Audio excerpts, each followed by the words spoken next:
Selamat malam pemirsa, Berita Nusantara kembali hadir menyapa Anda pada hari ini. Sejumlah berita aktual akan kami sajikan untuk Anda.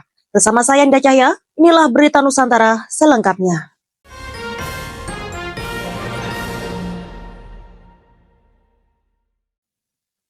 Pemirsa, pemerintah Kota Bogor resmi memulai proses penggantian jembatan penyeberangan orang Paledang dengan fasilitas Pelikan Crossing.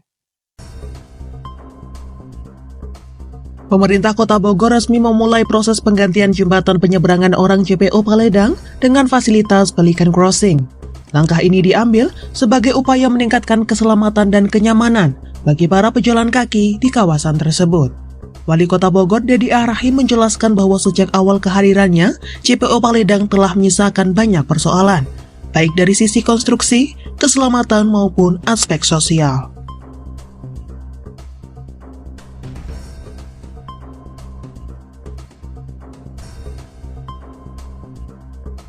Bahkan di tengah masyarakat, JPO tersebut sempat mendapat julukan JPO Arborsi, karena beredar kabar bahwa ibu hamil yang menggunakan fasilitas ini beresiko mengalami keguguran akibat tangga yang sangat curam. Selain itu, JPO ini kerap menjadi lokasi rawan pencopetan serta tempat berjualan pedagang kaki lima PKL liar.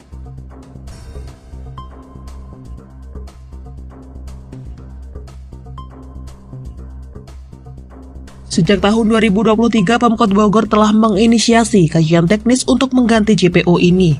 Konsep Pelikan Crossing yang diadopsi mengikuti pola yang telah diterapkan di kawasan Sudirman Tamrin, Jakarta, di mana fasilitas penyeberangan lebih mengutamakan keselamatan pejalan kaki dengan sistem lampu lalu lintas.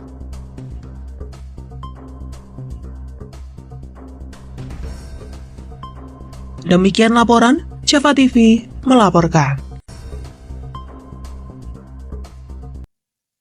Berita selanjutnya pemirsa, sebanyak 984 calon jamaah haji asal Kota Bogor mengikuti pelatihan manasik haji yang diselenggarakan oleh kantor Kemenak Kota Bogor di Gor Pajajaran pada Minggu 27 April 2025.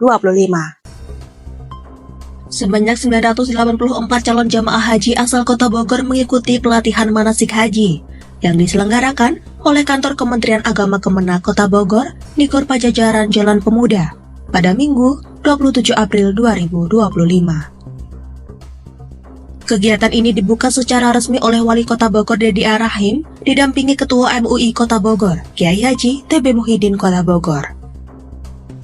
Dalam sambutannya, Dedi Arahim mengingatkan para calon jemaah untuk mengikuti seluruh arahan dari para pendamping selama proses persiapan, pelatihan, hingga pelaksanaan ibadah haji dan kembali ke tanah air dengan selamat. Ia juga menekankan pentingnya mensyukuri kesempatan yang diberikan oleh Allah Subhanahu wa Ta'ala untuk menunaikan rukun Islam kelima. Selain itu, Kepala Kantor Kemenak Kota Bogor Dede Supriyatna menjelaskan bahwa 984 calon jamaah haji tersebut akan dibagi menjadi 3 kelompok terbang kloter Kota Bogor. 1. Kloter 29.442 jamaah diberangkatkan pada 14 Mei 2025. 2. Kloter 48.442 jamaah diberangkatkan pada 24 Mei 2025. 3. Kloter 52, 110 jamaah diberangkatkan pada 26 Mei 2025. Demikian laporan, Java TV melaporkan. Masih di Berita Nusantara pemirsa, setelah menerapkan larangan bagi pengamen beroperasi di angkutan kota, Wali Kota Bogor kembali mengambil langkah tegas dengan melarang praktik angkot ngetem sembarangan di Kota Bogor.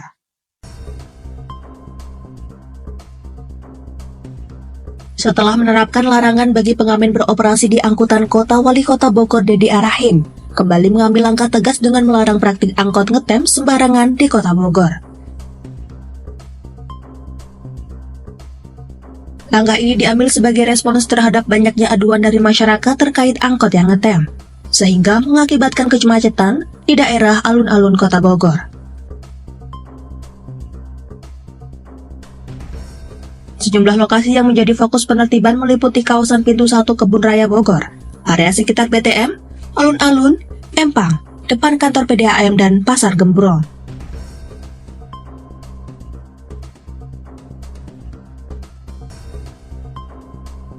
Selain itu, titik lain seperti Jembatan Merah depan Polresta Bogor dan Jambu 2 juga turut disasar karena sering menjadi tempat angkot ngetem sembarangan.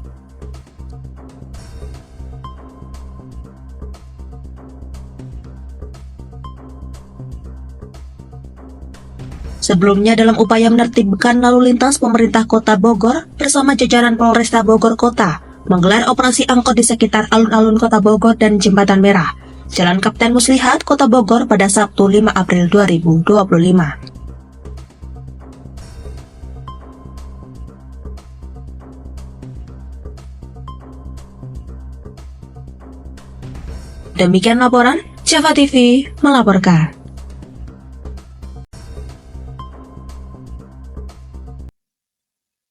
Berita selanjutnya pemirsa, sebuah kasus penipuan terjadi di Kota Malang, di mana seorang pria yang mengaku sebagai anggota Karang Taruna melakukan penarikan iuran kebersihan lingkungan. Sebuah kasus dugaan penipuan terjadi di Kota Malang, di mana seorang pria yang mengaku sebagai anggota Karang Taruna melakukan penarikan iuran kebersihan lingkungan dengan modus yang mencurigakan. Salah satu pemilik kafe di kawasan Jalan Pahlawan, Trip dan Jalan Mundu menjadi korban aksi penipuan tersebut. Sekitar pukul 17.23 waktu Indonesia Barat, seorang pria datang ke kafe dan meminta iuran kebersihan lingkungan sebesar Rp100.000 kepada kru kafe. Kru yang bertugas menerima pembayaran tersebut dan memberikan kwitansi tanpa melakukan pengecekan keaslian stempel yang tertera. Setelah melakukan pengecekan lebih lanjut, pihak kafe mendapati bahwa pria yang menarik iuran tersebut bukanlah petugas resmi dari RW 5 setempat. Selain itu, nominal iuran kebersihan yang seharusnya dibayarkan adalah Rp150.000, bukan Rp100.000 seperti yang diminta pelaku. Pihak kafe yang merasa dirugikan segera melaporkan kejadian ini kepada ketua RW setempat. Setelah dikonfirmasi, terungkap fakta bahwa di RW 6 tidak terdapat organisasi Karang Taruna, sehingga semakin menguatkan dugaan bahwa penarikan iuran tersebut merupakan murni aksi penipuan. Masyarakat diimbau untuk selalu waspada dan melakukan pengecekan keaslian petugas sebelum melakukan pembayaran iuran atau sumbangan lainnya. Jika menemukan kejadian serupa, segera laporkan kepada pihak berwajib atau ketua RW setempat untuk ditindaklanjuti. Demikian laporan, Java TV melaporkan.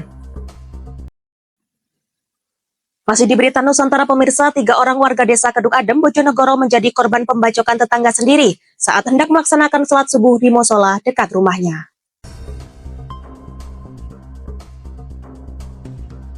3 orang warga desa Kedung Adem, Bojonegoro menjadi korban pembacokan saat hendak melaksanakan sholat subuh di musola dekat rumahnya. Berdasarkan informasi yang dihimpun, 3 korban pembacokan tersebut bernama Aziz dan istrinya Arik, dan seorang lagi bernama Sucipto. Ketiganya mengalami luka parah dan telah dilarikan ke Rumah Sakit Umum Bojonegoro. Kasat Reskrim Polres Bojonegoro AKP Bayu Aji Sudarmono membenarkan peristiwa ini. Ia menyebut pelaku merupakan tetangga korban.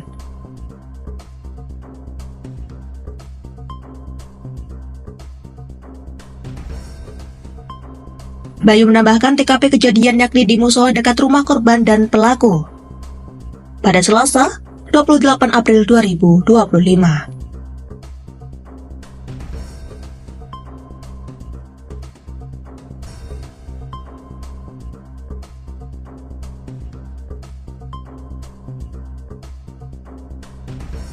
Sementara itu, Bayu menyebut pihaknya masih mendalami kejadian ini, yakni dengan melakukan olah TKP dan memeriksa sejumlah saksi.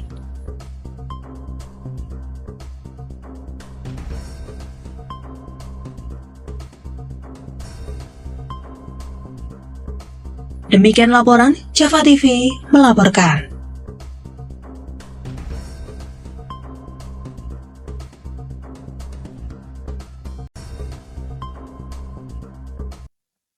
Baik pemirsa, informasi tadi sekaligus menjadi penutup perjumpaan kita hari ini. Saya Indah Cahya dan segenap tim redaksi yang bertugas pamit undur diri. Selamat malam, salam berita Nusantara.